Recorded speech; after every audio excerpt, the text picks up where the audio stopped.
तो finally one piece के live action के रिलीज होने के बाद वो पहुंच चुका है सबसे टॉप पे। वो है अभी तक का बेस्ट एनिमे अडेप्टेशंस। इस पूरी सीरीज को मैंने अपना दिन रात लगा के देखा है, तो इसलिए चैनल को सब्सक्राइब कर देना। और अगर मेरी आवाज़ में थोड़ी दिक्कत आए तो उसके लिए मुझे माफ़ कर देना, क्योंकि मेरा गला ख़राब है। And now I can say that it is worth watching. और इसके बाद शायद से मैं इसकी मांगा या एनिमे अडेप्टेशन भी देखना चालू कर दूँ। ये पहले की तरह आई हुई एनिमे अडेप्टेशंस की तरह नहीं है। ये अपनी स्टोरी को लाइव एक्शन में लाने के बाद भी बहुत ज़्यादा स्टैंड आउट करता है, ना कि पहले की तरह आई हुई कुछ एनिमे अडेप्टेशंस की तरह अपने फैंस को लेट डाउन करता है। ये अपने फैंस को बहुत ज़्यादा हैप्पी कर रहा है, जैसे कि हमने इसको देख ही लिया है। इसके ट्विटर पे या फिर नेटफ्लिक्स पे हम देख रहे हैं, वो टॉप पे पहुंच चुका है और उसकी रेटिंग 8.5 जा चुकी है। ऐसा बस इसीलिए हो पाया है क्योंकि इसके जो कैरेक्टर्स हैं और जिसकी वर्ल्ड बिल्डिंग है वो बहुत ही अच्छे तरीके से सीरीज़ के अंदर दिखाई गई है। वन पीस के लाइव एक्शन के अंदर जितने भी लोगों ने काम किया है उन सभी ने काफ़ी ज़्यादा अच्छा काम किया है अपने कैरेक्टर्स को लेके, और जिस तरीके से स्टोरी को दिखाया गया है, I feel connected from the start with a smile on my face. बाकी कुछ कैरेक्टर्स को देख के तो कुछ ज़्यादा ही अच्छा लग रहा है, क्योंकि वो हमको वही वाइब दे रहे हैं जो हमने उनको एनीमे में देख के दी थी। अभी इसको देखा नहीं है, पर जिस तरीके से मैंने इसके मीम्स पढ़े हैं या फिर जो इसकी AMVs देखे, उसमें जो वाइब आती है ना कैरेक्टर्स को लेके, जैसे कि ज़ोरो को लेके, वो सेम वाइब हमें इस लाइव एक्शन अडेप्टेशन में भी दिखाई गई है। और मैकिन्यू ने जो ज़ोरो के कैरेक्टर को अपने में ढाल लिया है वो तो बहुत ही ज़्यादा अच्छा लग रहा है। ऐसा लग रहा है उन्होंने बस उसको कॉपी पेस्ट कर दिया है अपने पे।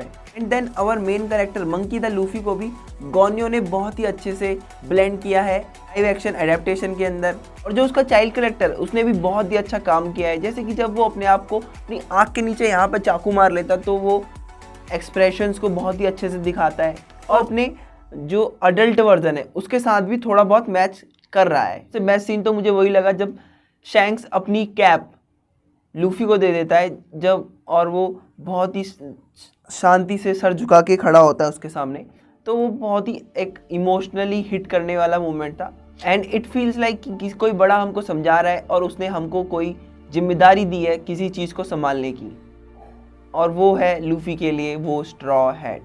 और ये सारे सीन मुझे तब भी हिट कर रहे हैं जब मैंने इसकी एनिमे या मांगा बिल्कुल भी रीड नहीं करी है, बस मैंने इसके कुछ AMVs और एडिट्स ये सभी देखा है, तो थोड़ा बहुत मुझे ऐसे पता है कैरेक्टर्स के बारे में। पर जो कैरेक्टर्स को लेके इनमें अच्छे से एक्सप्लेन किया गया है वो बहुत ही अच्छा लग रहा है, एकदम कनेक्टेड फील हो रहा है स्टार्टिंग से ही। ये सब ये भी दिखाता है कि कैरेक्टर्स ने अपने आर्ट पे कितने अच्छे से काम किया है। और सी मॉन्स्टर से याद आया कि उसका CGI कितने अच्छे से करा गया है। उसको देख के तो बिल्कुल भी नहीं लग रहा था कि वो CGI से बनाया गया है, वो तो एकदम क्वालिटी लग रहे थे, बहुत ही ज़्यादा रियल लग रहा था वो। ऐसे ही सेम वन पीस का जो वर्ल्ड दिखाया गया है हमको, जो सीज दिखाए गए हैं बड़ी बड़ी, एकदम फील आ रही थी कि वो बहुत ही ज़्यादा कोई रियल वर्ल्ड दिखाया जा रहा है हमको।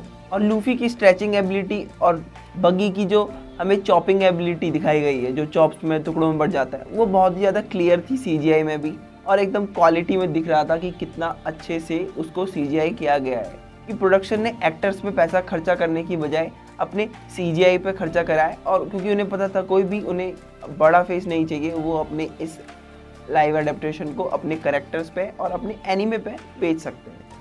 और CGI और VFX की बात अगर छोड़ भी दूँ तो उसके अंदर की जो सिटीज़ के एरियल शॉट्स दिखाए गए थे ना, वो बहुत ज़्यादा अच्छे लग रहे थे। और जो उसके बाद उसमें जो इंटीरियर्स दिखाए गए थे, उनकी सिटीज़ के जो बिल्डिंग्स थी उसके इंटीरियर्स थे, जहाँ जहाँ लूफी और उसकी क्रू जा रहा था उसके इंटीरियर्स थे, वो बहुत ही ज़्यादा अच्छा बनाया गया था। और एक चीज़ और है जो कि मुझे इस अडेप्टेशन में बहुत ज़्यादा अच्छी लगी, जो कि थी एनीमे के हिसाब से इस सीरीज़ में इसकी डार्कनेस और ब्रूटैलिटी को अच्छे से दिखाना। आई डोंट नो कि वन पीस इतना ज़्यादा डार्क भी हो सकता है।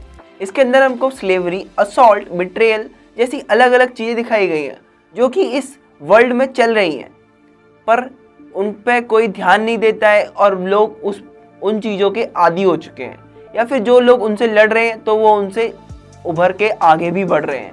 ये सब देख के मुझे बहुत अच्छा लग रहा है कि हमें एक एनीमे की अडेप्टेशन के होने के बावजूद भी ये सब चीज़ें बहुत ही अच्छे तरीके से दिखाई जा रही हैं। And for the brutality part we have the best scene, जहाँ पर जेफ अपना पाँव काट के खा लेता है क्योंकि वो कहीं पर बीच समुद्र में फंस गया था, वो भी एक छोटे से बच्चे के साथ। और वैसे मुझे ऐसे सीन्स देख के कुछ ज़्यादा फील नहीं होता है, पर ये वाला पार्ट देख के मुझे बहुत ही ज़्यादा हिट किया। ऐसा इसलिए भी हो सकता है क्योंकि वो अपना सारा खाना एक छोटे बच्चे सांजी के लिए छोड़ देता है, जबकि वो उसे जानता भी नहीं है और वो मिला भी उससे अभी थोड़ी देर पहले ही है।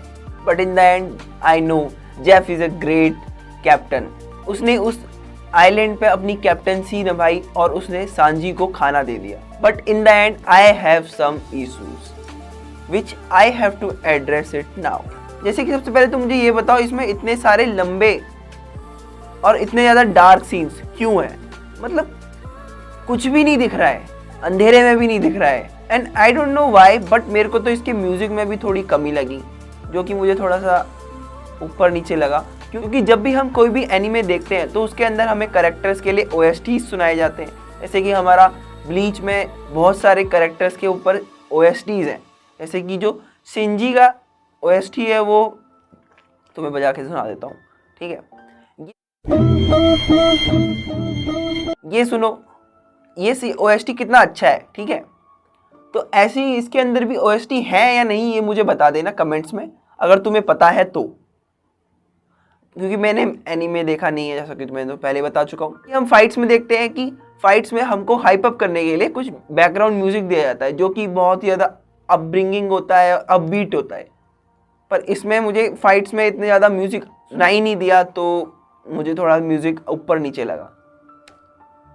ऐसा एनीमे के अंदर भी है, तो अगर ऐसा एनीमे के अंदर भी है तो मुझे ज़रा कमेंट करके बता देना। और अगर ऐसा नहीं है तो मैं ज़रूर एनीमे देखने वाला हूँ, क्योंकि मुझे इसका एडेप्टेशन तो बहुत अच्छी लगी है, उसकी स्टोरी भी बहुत अच्छी लगी है। बाकी देखते हैं कि इसका एनीमे अच्छा है या फिर मांगा। पर अगर इन सब चीज़ों को हटा दें तो इसके सारे के सारे एपिसोड बहुत ही ज़्यादा अच्छे थे। जैसे कि वो ब्लैक कैट पायरेट्स वाला एपिसोड, जिसके अंदर हमको लूफी और उसके क्रू को गोइंग मैरी शिप मिलता हुआ दिखता है। और जो दूसरा एपिसोड है वो है जहाँ पर जोरो और मीहॉक की फाइट होती है और जिसमें जोरो बहुत ज़्यादा हर्ट हो जाता है। और उसके बाद सांजी अपनी स्टोरी सुनाता है जब वो जेफ के साथ उस आइलैंड पे फंस गया था। और ये दोनों एपिसोड हमको बहुत ही ज़्यादा इमोशनल ड्रामा और एक्शन दोनों दिखाते हैं, बहुत ही अच्छे से बैलेंस करके। एंड टॉकिंग अबाउट एक्शन, हमारा जो आखिरी एपिसोड था उसके अंदर आर्लोंग और लूफी की जो फाइट थी वो बहुत ही ज़्यादा अच्छी थी, जिसके अंदर हमको बहुत सारा एक्शन दिखने को मिलता है और साथ ही साथ बहुत सारा मिलता है कन्फ्रंटेशन, जो कि होता है नामी और उसकी बहन के बीच, लूफी और उसके ग्रैंडफादर गाप के बीच, जहाँ पर वो बताता है कि क्यों वो मरीन नहीं बनना चाहता है, वो बनना चाहता है एक पायरेट। और वहीं दूसरी तरफ उसके बाद होता है नामी और उसके क्रू के बीच, क्योंकि नामी उसके क्रू को छोड़ के भाग चुकी होती है आर्लोंग के साथ। But even after all of this, all the episodes have something different from each other, like themes, character introductions and One Piece का लोगो। वो हर एपिसोड की एक बेस्ट ओपनिंग और इंट्रो था। उसको देख के पता चलता था कि इस एपिसोड के अंदर होने क्या वाला है, या फिर वो एक एपिसोड को अच्छे से रिजेंबल करता था कि इस एपिसोड में हुआ क्या है। फिर तुम्हें बाद में आता था अच्छा इसके एपिसोड के अंदर ये हुआ है तो इसका लोगो इस तरीके से ऐसा बनाया गया है। और अब इस लाइव एक्शन को देखने के बाद मैं ये कह सकता हूँ कि they have done their job to sell the anime to the people who are not watching it और don't know about the One Piece. तो मैं तो इसकी मांगा पढ़ने वाला हूँ, क्योंकि मैं कोई ज़्यादा एनीमे देखना पसंद नहीं करता, मुझे मांगा पढ़ना ज़्यादा पसंद है। और मैं ऐसा बहुत ही कम एनीमेस के लिए करता हूँ कि मैं उनकी मांगा पढ़ता हूँ उनका एनीमे छोड़ के। बाकी अगर तुम लोग जुजुत्सु काइसन देख रहे हो तो CVR का पहला एपिसोड आ चुका है और जिसकी एक्सप्लेनेशन मैंने यहाँ पर डला दी है, इसको देख लेना। और साथ ही साथ अगर तुम्हें ये वीडियो पसंद आई है तो कमेंट करके बता देना और वीडियो को लाइक कर देना। और हाईक्यू के ऊपर भी एक वीडियो आएगी थोड़े टाइम में, तो उसके लिए भी कमेंट कर देना, या फिर चैनल को सब्सक्राइब कर सकते हो। बेल आइकन जरूर दबा देना ताकि ये कोई भी वीडियो मैं डालूँ तो तुम्हें पता चल जाए, या फिर मैं हाईक्यू के ऊपर वीडियो डालूँ तो तुम्हें तुरंत पता चल जाए। तो तब तक के लिए मैं चलता हूँ। I am Yogesh signing off from anime verse.